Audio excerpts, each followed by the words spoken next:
the silent manipulation of hot and cold behavior. One day, they make you feel like the only person in the world. The next, it's as if you never existed. No explanation, no argument, just silence. And somehow, you become the one apologizing.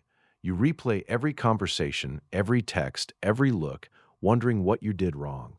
But let me explain why. The answer has very little to do with you. Here's the truth. Hot and cold behavior is rarely random. It's a pattern, a silent form of emotional control that keeps you chasing what you once had. At first, it feels magical. Good morning texts, thoughtful compliments, plans for the future. You finally believe you've found someone different. You relax, you trust. Then everything changes. The messages become shorter, the calls stop. They become distant, cold. You convince yourself they're just busy. So you wait. You become more patient. You love harder. Because surely, if you try enough, they'll become the person they were in the beginning. Then, just as you're ready to walk away, they return. Warm, affectionate, they smile, they hold your hand, they tell you they've missed you.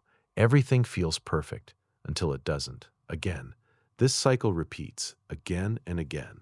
This isn't random, it's psychology. Your brain begins chasing emotional certainty, not because you're weak, but because unpredictable rewards create powerful emotional attachment. Imagine a slot machine.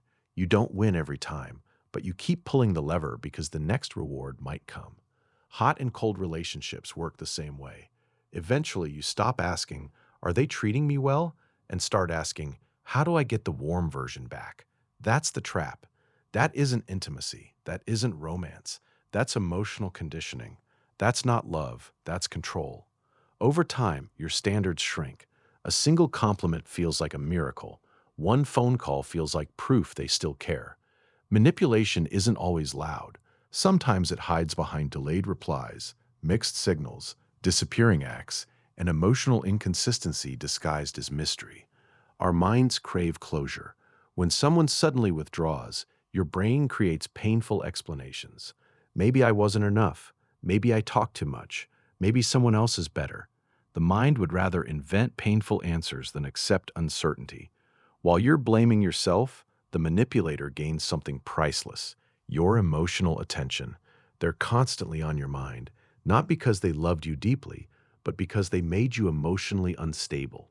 Now imagine the opposite, a relationship where kindness isn't a surprise, where communication isn't used as a reward, where affection isn't withdrawn to create fear.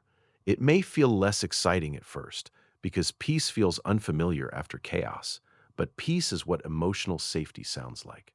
Healthy love doesn't confuse your nervous system. Healthy love doesn't make you compete for basic respect. Consistency may seem ordinary until you've lived without it. People who behave this way aren't always evil. Some learned these patterns growing up. Some fear genuine closeness. Understanding that can create compassion, but compassion should never become permission. Someone's wounds do not excuse becoming yours. Psychology explains behavior. It does not justify it.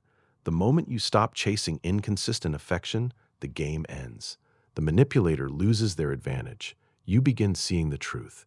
The warm moments weren't proof of love. They were brief interruptions in a pattern of instability. That realization changes everything. Instead of asking, "How do I make them love me again?" you ask, "Why did I accept a love that disappeared every time I needed it most?" That's where healing begins. Not because you've become colder, but because you've become clearer. Real love isn't confusing. Real respect isn't unpredictable. Real connection doesn't leave you guessing where you stand. Anyone can create butterflies. Manipulators do it every day.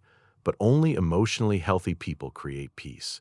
So the next time someone makes you feel chosen one week and forgotten the next, don't mistake unpredictability for passion. Don't mistake anxiety for chemistry. Recognize the pattern, refuse to play, and quietly walk away before the silence convinces you that you were ever the problem.